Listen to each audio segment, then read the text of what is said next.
नमस्ते, प्रणाम आप सभी को। कैसे हैं आप सभी? उम्मीद करते हैं बहुत अच्छे होंगे। आप लोग स्वस्थ रहिए, मस्त रहिए, अपने अपने कामों में व्यस्त रहिए। तो हमारे नए नए ब्लॉग में, एक और ब्लॉग में आप सभी का वेलकम है, स्वागत है। कैसे हैं आप सभी?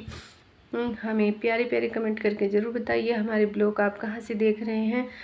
अभी मायके से आए उसके दूसरे दिन का ये वीडियो है। हम डालना भूल गए थे, भूल नहीं, बहुत सारे काम रहते इसलिए ध्यान नहीं था। तो वहाँ से आने के बाद बहुत सारा काम पेंडिंग में पड़ा हुआ था।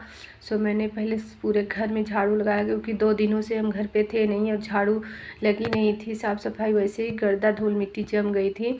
और मम्मी के यहाँ से मेरी बहन छोटे जो है छोटे छोटे आंवले का पेड़ था ना, तो उसमें से आंवला तोड़ के दे दी थी। थोड़ा सा बोल रही थी, दीदी कुछ भी बना लेना इसका।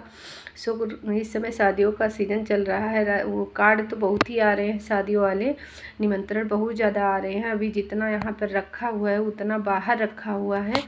और मम्मी के यहाँ से लौटने के बाद में हमें कुछ सामान, पापा आते हैं ना दिल्ली से, तो हमेशा सर्दियों के मौसम में हमें कंबल वगैरह और कुछ चीज़ें बहुत जो है देते रहते हैं, हमेशा ही देते हैं। फिर आज भी दिए थे।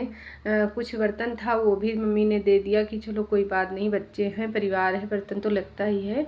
तो वैसे बर्तनों की कमी नहीं है, सेट वाले बर्तन तो बहुत हैं, लेकिन फिर भी मम्मी दे देती हैं कुछ ना कुछ हमेशा। तो मैंने पहले झाड़ू किया, फिर पोछा लगाया पूरे घर में, क्योंकि बहुत ज़्यादा धूल मिट्टी जमी हुई थी और कोई घर पे 2 दिनों से था नहीं, इस रीज़न से कोई साफ़ सफाई हुई नहीं। फिर मैंने पूरे घर को अच्छे से पहले झाड़ू लगाया, फिर पोछा लगाया। और अभी बहुत सारे काम पेंडिंग में पड़े हैं।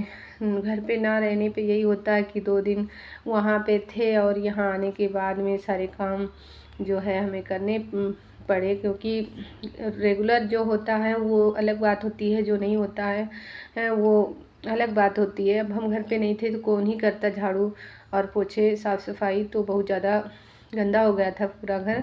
फिर हमने कहा चलो साफ़ सफाई कर लेते हैं। मायके से लौटने के बाद यही होता है कि कुछ दिक्कत तो सहनी ही पड़ती है। काम तो सारे पड़े रहते हैं ना, वो तो हमें ही करना रहता है आके।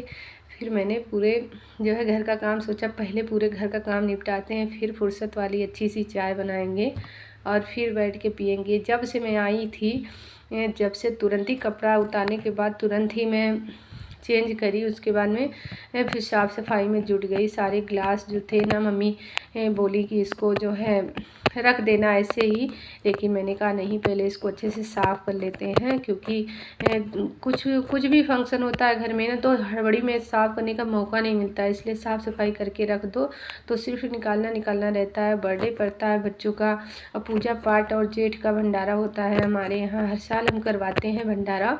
तो उसमें बहुत सारे रिश्तेदार आते हैं ना, तो बर्तनों की कमी ही पड़ जाती है, चाहे जितना भी हो कम पड़ जाता है। फिर मैंने कहा साफ़ करके रखेंगे तो सिर्फ मुझे निकाल के धुलना रह जाएगा। तो उसमें भी थोड़ा जो है गंदा था बर्तन, तो उसको साफ़ कर लिया मैंने अच्छे से, फिर उसको रख दिया। कपड़ा बहुत है सारा, 2 दिन से जो है इकट्ठा हुआ था ना। वहाँ भी हम लोग थे, वहाँ का कपड़ा, यहाँ का कपड़ा, सारा ही बच्चों का यूनिफॉर्म वगैरह हम जल्दबाजी में चले गए थे और कुछ